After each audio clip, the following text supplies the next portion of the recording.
Breaking news. Kurnool bus ప్రమాదం కేసులో twist. Shivshankar bike ప్రమాదంపై ఎర్రిస్వామి ఫిర్యాదు చేశారు. బస్సు ప్రమాదం జరగడానికి ముందే బైక్ స్కిడ్ అయిందని ఎర్రిస్వామి చెప్పారు. శివశంకర్ బైకుపై వెనుక కూర్చున్న ఎర్రిస్వామి బైక్ స్కిడ్ కావడంతో స్పాట్లోనే శివశంకర్ మృతి చెందారని చెప్పారు. అలాగే శివశంకర్ను రోడ్డు నుంచి పక్కకు జరిపిన ఎర్రిస్వామి రోడ్డుపైనున్న బైక్ను పక్కకు జరపబోయి ఎర్రిస్వామి బైక్ను పక్కకు జరిపేలోపే మరో బస్సు గుద్దింది. ఎర్రిస్వామి బస్సు తగలడంతో రోడ్డు మధ్యకు జరిగిన బైకు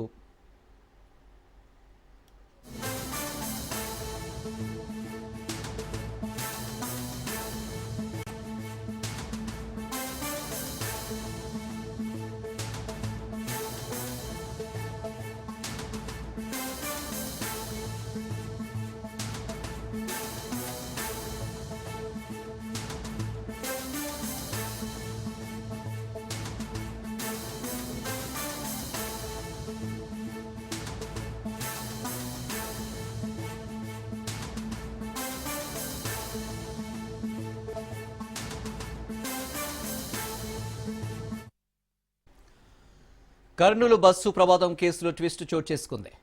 శివశంకర్ బైకు ప్రమాదంపై ఎర్రిస్వామి ఫిర్యాదు చేశారు. బస్సు ప్రమాదం జరగడానికి ముందే బైక్ స్కిడ్ అయిందని చెప్పారు. శివశంకర్ బైక్పై వెనుక కూర్చున్నాడు ఎర్రిస్వామి. బైక్ స్కిడ్ కావడంతో స్పాట్లోనే శివశంకర్ మృతి చెందాడు. శివశంకర్ను రోడ్డుపై నుంచి పక్కకు జరిపాడు ఎర్రిస్వామి. ఆ తర్వాత రోడ్డుపైనున్న బైక్ను పక్కకు జరపబోయేందుకు ప్రయత్నించాడు. బైక్ను పక్కకు జరిపేలోపే మరో బస్సు గుద్దిందని ఎర్రిస్వామి తెలిపాడు.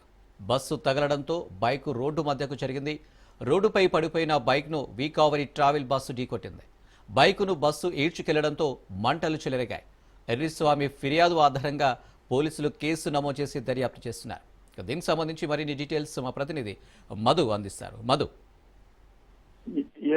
ఎర్రిస్వామి ఏదైతే బైక్ పైన ట్రావెల్ చేశాడో ఆ బైక్ ప్రమాదానికి గురైంది. నిర్లక్ష్యంగానే శివశంకర్ బైక్ నడపడంతో రోడ్డు పైన పడడం కూడా జరిగింది. ఆ రైట్ సైడ్ డివైడర్ కు ఢీకొట్టడంతో తలకు బలమైన గాయమైంది.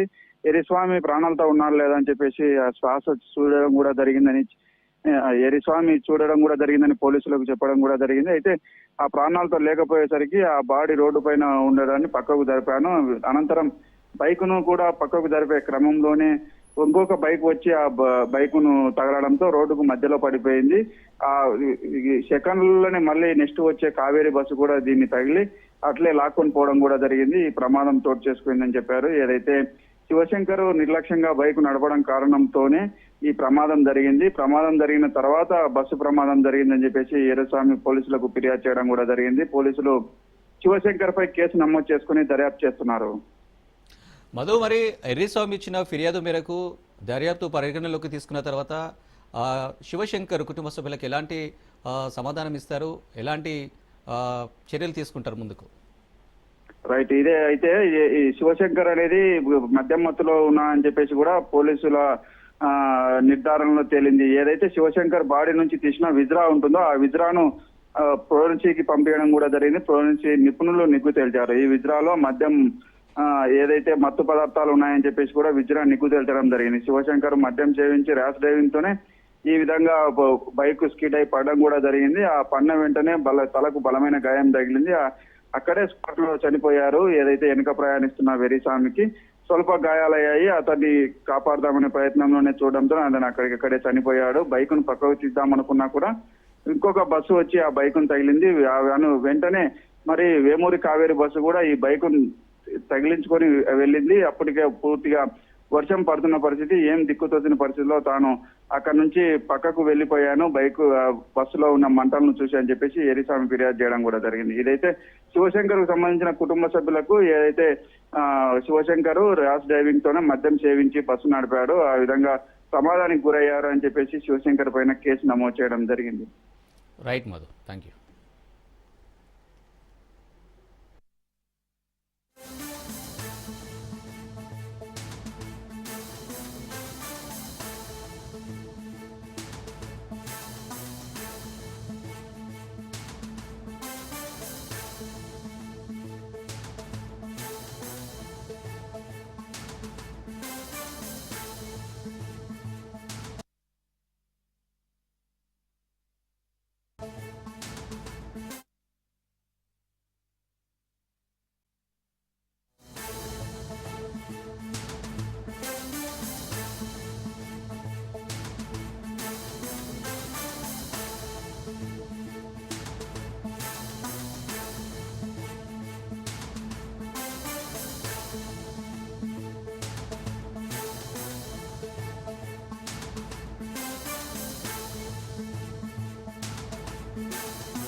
అన్నమయ్య జిల్లాలోని ములకల చెరువు నకిలీ మద్యం కేసులో నిందితులు A15గా బాలాజీ, A20గా సుదర్శన్ను పోలీసులు అరెస్టు చేశారు.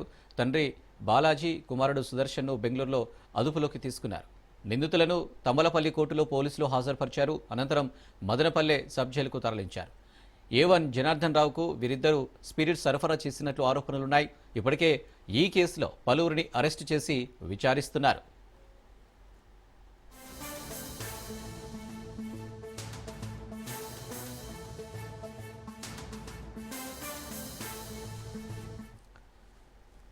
అన్నమయ్య జిల్లాలోని ములకల చెరువు నకిలీ మద్యం కేసులో నిందితులు A15 బాలాజీ, A20గా సుదర్శన్ను పోలీసులు అరెస్టు చేశారు.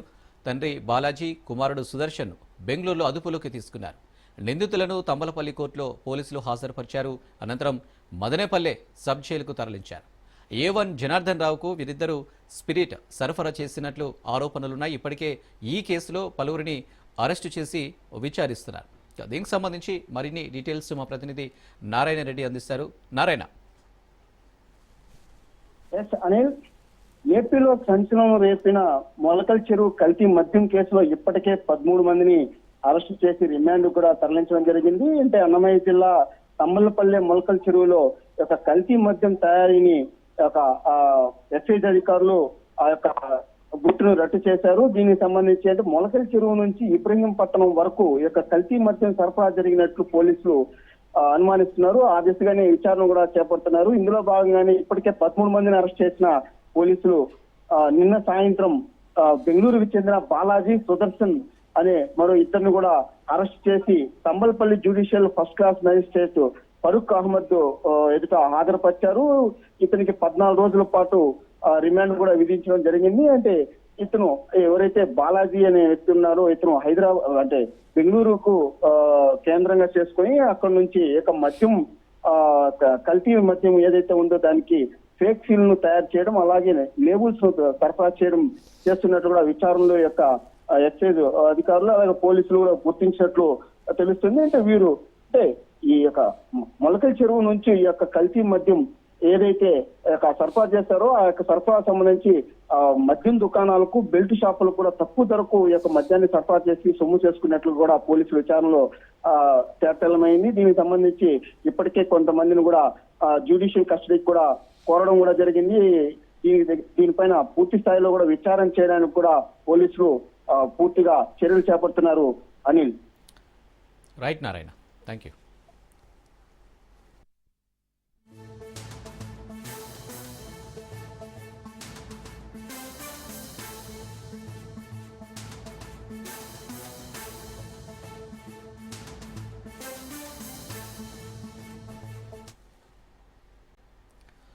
పదేళ్ల బీఆర్ఎస్ ప్రగతి పాలనను, గత 2 ఏళ్ల కాంగ్రెస్ మోసాల పాలనను బేరిస్ వేసుకుని జూబ్లీహిల్స్ ఉప ఎన్నికల్లో ప్రజలు తమ ఓటు హక్కు వినియోగించుకోవాలని బీఆర్ఎస్ వర్కింగ్ ప్రెసిడెంట్ కేటీఆర్ విజ్ఞప్తి చేశారు. జూబ్లీహిల్స్ నియోజకవర్గంలోని షేక్పేట డివిజన్ రిలయన్స్ జూబ్లికేటెడ్ కమ్యూనిటీలో ఏర్పాటు చేసిన సమావేశంలో కేటీఆర్ మాట్లాడారు. తెలంగాణలో అన్ని వర్గాల ప్రజలను కాంగ్రెస్ ప్రభుత్వం మోసం చేసిందని, బుల్డోజర్ పాలన నడుస్తుందని ఆయన తీవ్రంగా విమర్శించారు. మైనారిటీ ప్రాతినిధ్యం లేని తొలి కాంగ్రెస్ ప్రభుత్వం తెలంగాణలోనే ఏర్పడిందని కేటీఆర్ అన్నారు. 6 ఎమ్మెల్సీలకు అవకాశం ఉన్నప్పటికీ కాంగ్రెస్ పార్టీ ఒక్క మైనారిటీకి కూడా అవకాశం ఇవ్వలేదని చెప్పారు. ఈ విషయాలపై రాహుల్ గాంధీ సమాధానం చెప్పాలని ఆయన డిమాండ్ చేశారు. गुजारिश है, यहाँ की जो हुकूमत है ये कांग्रेस की हुकूमत नहीं है. यहाँ की जो हुकूमत है मिली जुली सरकार है, बीजेपी और कांग्रेस की जॉइंट वेंचर गवर्नमेंट चल रही है. यहाँ पे आप देखिएगा एक बीजेपी एमपी है यहाँ पे, सीएम रमेश साहब, उनको 1350 करोड़ का कॉन्ट्रैक्ट दिया जाता है कांग्रेस की हुकूमत में. ये मुमकिन है क्या? अगर आपकी मदद नहीं तो एक बीजेपी के एमपी साहब जो 10 साल से यहाँ एक भी काम नहीं कर रहे थे, उनको आज रेवंत रेड्डी साहब 1350 करोड़ का काम दे रहे हैं. क्यों दे रहे हैं? क्योंकि रेवंत रेड्डी साहब के साले साहब को मोदी साहब ने 1100 करोड़ का काम दिया अमृत स्कीम में. तो बड़े मियाँ तो क्या बोलते हैं उसको, बड़े मियाँ सुभान अल्लाह, तो छोटे मियाँ माशाअल्लाह. वो हालत है आज तेलंगाना में. आप देखिएगा जरूर, ऊपर बड़ा मोड़ी है, यहाँ पे छोटा मोड़ी है, फर्क कुछ नहीं है. दोनों की फितरत एक ही है. 2 साल हो गए हुकूमत बनके. आज तारीख में पहली हुकूमत ऐसी है तेलंगाना में कांग्रेस की जहां आपका मुसलमान कोई एक नुमाइंदा नहीं है. यहाँ पे ना कोई एमएलए है, ना कोई एमएलसी है, वजीर तो है ही नहीं। 2 साल मैं पूछना चाहता हूं राहुल बाबा से, क्या यही है आपकी मोहब्बत की दुकान, जहां एक भी आपको आदमी नहीं मिला काबिल? अगर सीएम साहब से पूछते हैं तो सीएम साहब कहते हैं कि भाई आप एमएलए नहीं जिताए, एमएलए नहीं जिताए भाई, पर अगर 6 एमएलसी बनाए आप एमएलए के जरिए 2 साल में, 2 साल में 6 एमएलसी बनाए आप, एक काबिल आदमी नहीं मिला आपको, एक पसंदीदा आदमी नहीं मिला आपको माइनॉरिटीज में। आपके लिए सीट कुर्बान करने वाले शबीर अली साहब को दे देते, उनको वजीर बना देते, या हमारे कैप्टन साहब जिसको आप बकरा बना दिए अजहरुद्दीन साहब, उनको ला लेके वजीर बनाते, एमएलसी बनाते। कोई तो मिलता आपको, एक काबिल आदमी आपके पार्टी में नहीं मिला। ఏపీకి మోంతా తుఫాన్ ముంచుకొస్తుంది. బంగాళాఖాతంలో అల్పపీడనం వాయుగుండంగా బలపడింది. ఆగ్నేయ బంగాళాఖాతంలో వాయుగుండం కొనసాగుతుంది. సోమవారం అర్ధరాత్రి లేదా మంగళవారానికి తీవ్ర తుఫానుగా మారుతుందని వాతావరణ శాఖ వివరించింది. తుఫానుగా మారాక ఉత్తర వాయువ్య దిశగా కదులుతూ మచిలీపట్నం, కళింగపట్నం మధ్యలో కాకినాడ సమీపంలో మంగళవారం సాయంత్రానికి తీరం దాటే అవకాశం ఉందని పేర్కొంది.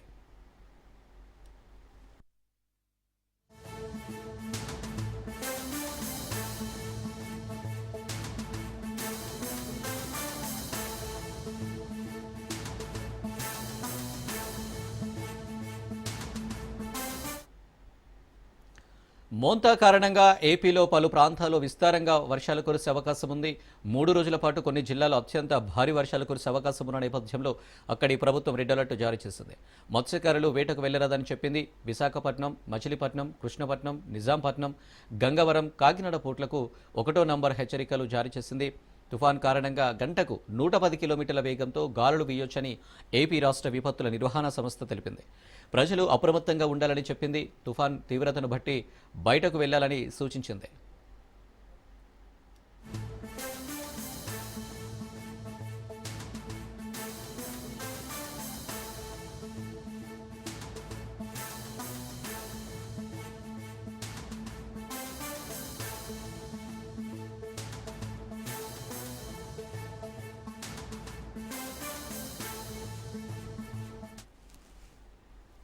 అయితే తుఫాన్ కారణంగా ఏపీలోని తీర ప్రాంత జిల్లాల్లో ఉన్న విద్యా సంస్థలకు 28, 29 తేదీల్లో సెలవు ప్రకటించాలని వాతావరణ శాఖ అధికారులు విద్యాశాఖ అధికారులకు సూచించారు. దూర ప్రాంతాలకు వెళ్లేవారు ప్రయాణాలు వాయిదా వేసుకోవాలని పేర్కొన్నారు. భారీ వర్షాలు కురిసే అవకాశం ఉండడంతో మచిలీపట్నం, దివిసీమ, విజయవాడ, గుంటూరు, ఏలూరు, గోదావరి జిల్లా ప్రజలు అప్రమత్తంగా ఉండాలని అధికారులు కోరారు. రైతులు వ్యవసాయ పనుల్లో జాగ్రత్తలు తీసుకోవాలని, పంటలను రక్షించే చర్యలు ముందుగానే తీసుకోవాలని అధికారులు సూచించారు. లోతట్టు ప్రాంతాల ప్రజలు అప్రమత్తంగా ఉండాలని, తుఫాన్ సమయంలో అత్యవసరమైతే తప్ప బయటకు రావద్దని అధికారులు హెచ్చరించారు.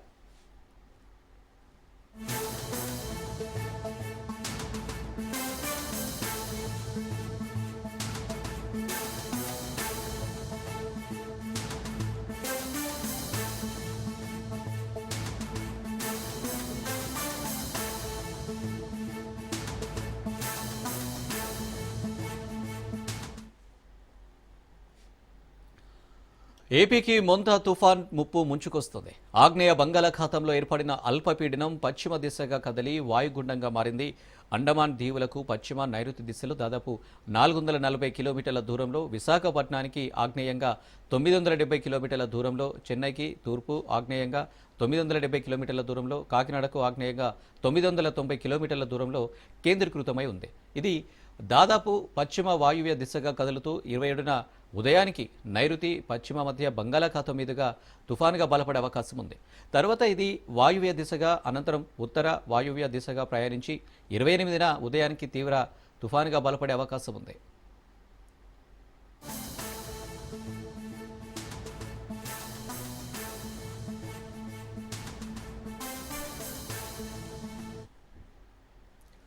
ఉత్తర వాయువ్య దిశగా కదులుతూ 28 సాయంత్రానికి కాకినాడ వద్ద తీరాన్ని దాటే అవకాశం ఉంది.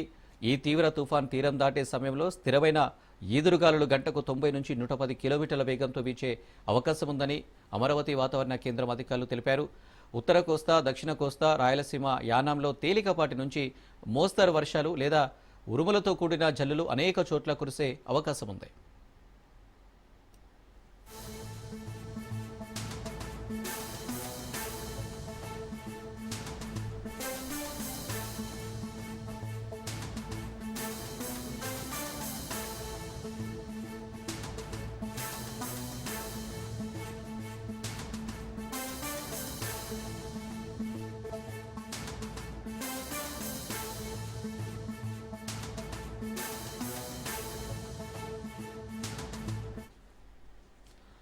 మోంతా తుఫాన్ దృష్ట్యా ప్రభుత్వం ముందస్తు చర్యలు తీసుకుంది. సీఎం చంద్రబాబు ఆదేశాల మేరకు 8 ఎన్డీఆర్ఎఫ్ 9 ఎస్డీఆర్ఎఫ్ బృందాలు సిద్ధం చేసింది. సముద్ర తీరాలు, నదుల్లో చేపల వేట, బోటింగ్ కార్యకలాపాలు నిలుపుదల చేసింది. బీచ్లకు పర్యాటకులు రాకుండా చూడాలని కోస్తా జిల్లాల కలెక్టర్లకు సూచించింది.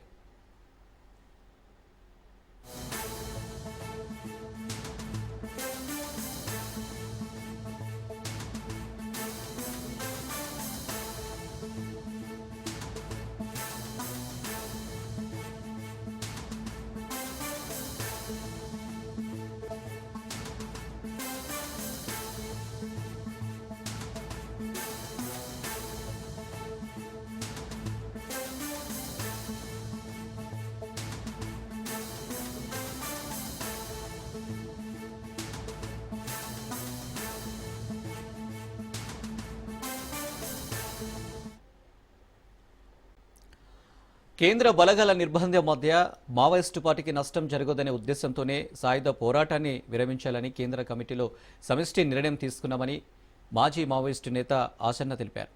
కేంద్ర బలగాల దాడుల నేపథ్యంలో సాయుధ పోరాట విరమణ జరపాలని మావోయిస్టు పార్టీ ప్రధాన కార్యదర్శి కామ్రేడ్ బిఆర్ దాదా నాయకత్వంలోనే కింది స్థాయి నుంచి అభిప్రాయాలు సేకరించిన తర్వాతనే నిర్ణయం తీసుకున్నట్లు తెలిపారు.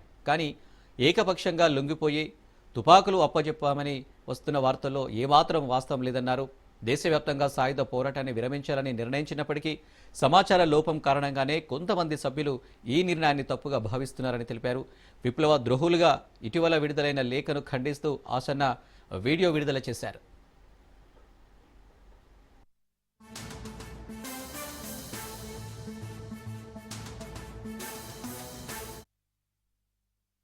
बहुत पहले से कई विचार है पार्टी में, नेतृत्व के अंदर कई विचार है, मेरे अंदर भी है और कई साथियों का बीच में है। कामरेड बसवराजू के नेतृत्व में हमने शांति वार्ता के लिए कोशिश शुरू की। जानते आप लोग, पहले हैदराबाद का शांति वार्ता समिति को धन्यवाद देते हुए एक प्रेस स्टेटमेंट अभय के नाम से जारी किया गया, दूसरा पीबी मेंबर के नाम से। सशस्त्र संघर्ष को विराम देते हुए, बातचीत करके सशस्त्र संघर्ष विराम देते हुए हम आगे का हमारा भविष्य के बारे में सोचना चाहिए। ये घटना हो गया, यानी दादा का शहादत हो गया। शहादत होने के बाद कहीं किसी जगह में हमारा मुलाकात हुआ, कामरेड देव जी के साथ मेरा मुलाकात हुआ। सभी सीसी कामरेडों को दिए, उस इन कामरेडों को भी दिए। कामरेडों ने देखा कैसा हुआ, क्या समझा, उन लोग भी दादा का निर्णय के बारे में भी समझा। उस दिन दोपहर को 1-2 बजे के समय में बाहर रहने वाला टीम तक एक लेटर पहुंचाया, मेरा सवालों का जवाब। मेरा सवाल था कि क्या हम ये जो प्रक्रिया लिए इसमें कोई गलती हमारे तरफ से कोई चूक हुआ का, क्या इस किस्म का निर्णय लेने में। कब से हम सरकार के साथ, अभी हमें कोर्ट गद्दार बोल रहे, कोर्ट बोल रहे, ठीक है, ये तो परंपरा है गद्दार बोलना पार्टी का। हम कुछ उसके बारे में ज़्यादा प्रतिक्रिया नहीं देना चाहते। थोड़ा बहुत पार्टी के लिए तो हम जो जिस किस्म का निर्णय लिया उस किस्म का पार्टी सशस्त्र संघर्ष को जारी रखने वाला पार्टी के लिए तो नुकसान हो रहे। उस नुकसान के हिसाब से ऐसा बता सकते हम, ज़्यादा उसके लेकर कुछ विरोध करेंगे ऐसा नहीं सोचे थे। लेकिन यहाँ तक गया अभी कि हम इस बीच में जो नुकसान हुए वो पूरा नुकसानों के लिए हमें जिम्मेदार ठहरा रहा है। ये तो गलत है, ऐसा नहीं करना चाहिए, क्योंकि सभी साथी लोग जानते ये जो प्रक्रिया है, ये साथी लोग सभी लोग, केवल एक सतीश बोलने से ये सब लोग कैसे सुनेगा। इतना बड़ा पार्टी, इतना सालों से काम कर रहे, इतना हमारा सिद्धांत, हमारा विचार, हमारा राजनीति सब जानते हैं सभी लोग। मात्र सतीश बोलने से, एक बात से सब लोग साथ में आने का जैसा परिस्थिति है क्या। आप लोगों के प्रति भी, सब लोगों के बीच में सम्मान है अभी भी, वहाँ मौजूद कामरेडों के प्रति भी, सभी कामरेडों में मुझे भी सम्मान है, सभी कामरेडों में सम्मान है। किसी को नुकसान करना है, नुकसान होना है करके कोई भी एक भी साथी यहाँ रहने वाला नहीं सोच रहे। हमारा कामरेड्स क्या सोच रहे, हमारा कामरेड्स का विचार क्या है, ये कोर बैठक में रखना चाहता हूँ मैं। मेरे बारे में मैं नहीं सोच रहा, अभी भी नहीं सोच रहा हूँ, उस समय भी नहीं सोचा। यही रखना है, हमारा कामरेड्स का विचार क्या है, इसे लेकर सही सकारात्मक निर्णय आना चाहिए। बस इस दिशा में अच्छा निर्णय होना चाहिए करके ही बताए थे। ये सभी लोग उसी समय अप्रैल मई महीने में कामरेड बीआर दादा रहते समय ही ये सब लोग सहमत हुए थे। एजेंसी स्तर के लोग, कई लोग इस प्रक्रिया में इसी निर्णय के साथ है, इसे साथ रहते हुए तुरंत अमल करना है करके जो अपना राय व्यक्त किए थे और साथ में थे, उन लोग कोई चले गए, कुछ साथी लोग कॉमरेड विजय, लोकेश जैसा लोग तो शहीद हो गए। ఆప్తమిత్రుడు అదానిని అప్పుల్లో ఉన్న ఆయన కంపెనీలను ఆర్థికంగా కాపాడేందుకు సామాన్యుల సొమ్మును రిస్క్లో పెట్టడానికి మోదీ ప్రభుత్వం సిద్ధపడిందా? అవినీతి ఆరోపణలు ఎదుర్కొంటున్న అదానీ కంపెనీలకు రుణాలు ఇచ్చేందుకు విదేశీ బ్యాంకులు ముందుకు రాకపోవడంతో ప్రభుత్వ రంగ భీమా దిగ్గజం ఎల్ఐసిని బలిపెట్టాలనుకుందా? సామాన్యులు దాచుకున్న డబ్బులను దుర్వినియోగం చేయాలనుకుందా? అదానీ కంపెనీల్లో పెట్టుబడులు పెట్టాలని ఎల్ఐసిపై ఆర్థిక శాఖ అధికారులు ఒత్తిళ్లు తీసుకొచ్చినట్లు అమెరికాకు చెందిన ప్రఖ్యాత దినపత్రిక ది వాషింగ్టన్ పోస్ట్ తాజా కథనంలో వెల్లడించడం ఈ అనుమానాలకు బలాన్ని చేకూరుస్తుంది. అదానీ గ్రూప్ కంపెనీల్లో పెట్టుబడులు పెట్టాలంటూ కేంద్ర ఆర్థిక శాఖకు చెందిన కొందరు ఉన్నతాధికారులు ఎల్ఐసిపై ఒత్తిళ్లు తీసుకొచ్చినట్లు పేర్కొంది.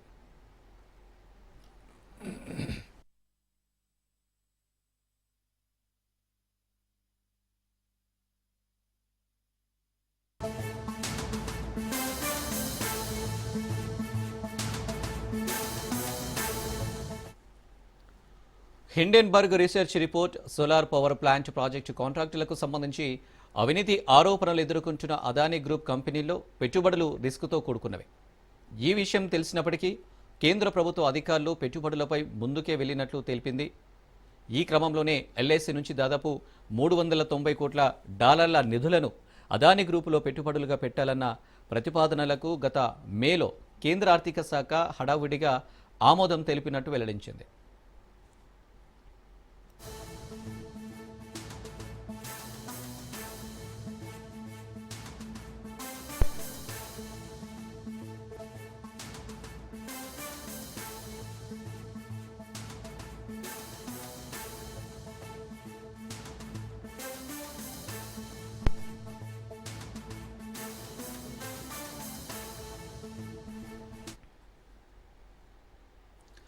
భారత్లో భారీ సోలార్ ఎనర్జీ ప్రాజెక్టులు చేపట్టడానికి 2021లో అదానీ గ్రూపు ప్రణాళికలు సిద్ధం చేసింది.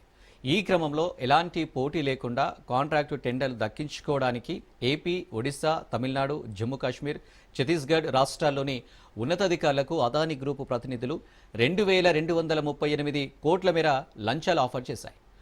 ఈ మేరకు అమెరికాకు చెందిన ఫెడరల్ బ్యూరో ఆఫ్ ఇన్వెస్టిగేషన్ తన ఆరోపణల్లో వెల్లడించింది. తద్వారా వచ్చే 20 ఏళ్లలో కనిష్టంగా $2 బిలియన్ లబ్ధి పొందేందుకు అదానీ గ్రూప్ ప్రణాళికలు సిద్ధం చేసినట్టు కూడా ఆరోపించింది.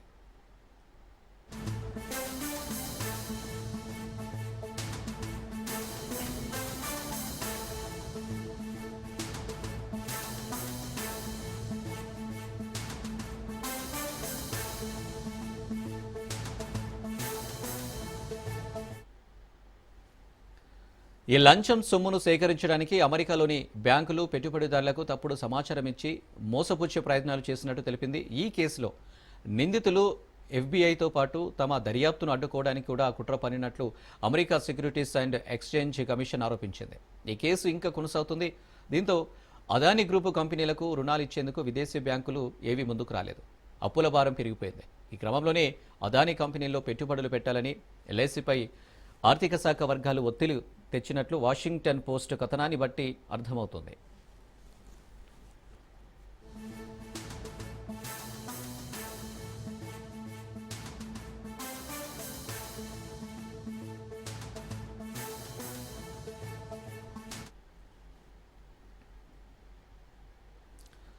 ఇక అదానీ గ్రూపు బకాయి పడ్డ రుణాలను డాలర్ల రూపంలో చెల్లించాల్సిన అవసరం ఏర్పడిందని, ఈ క్రమంలోనే ఎల్ఐసిపై ఒత్తిళ్లు వచ్చాయని వాషింగ్టన్ పోస్ట్ తన కథనంలో వెల్లడించింది. ఇదిలా ఉండగా ఈ ఏడాది మే నెలలో గౌతమ్ అదానీకి చెందిన Adani ports and special economic zone 5,000 కోట్లకు పైగా విలువైన నాన్ కన్వర్టబుల్ డిబెంచర్లను జారీ చేసింది. వాటిని ఎల్ఐసి పూర్తిగా సబ్స్క్రైబ్ చేయడం అప్పట్లో సంచలనంగా మారింది.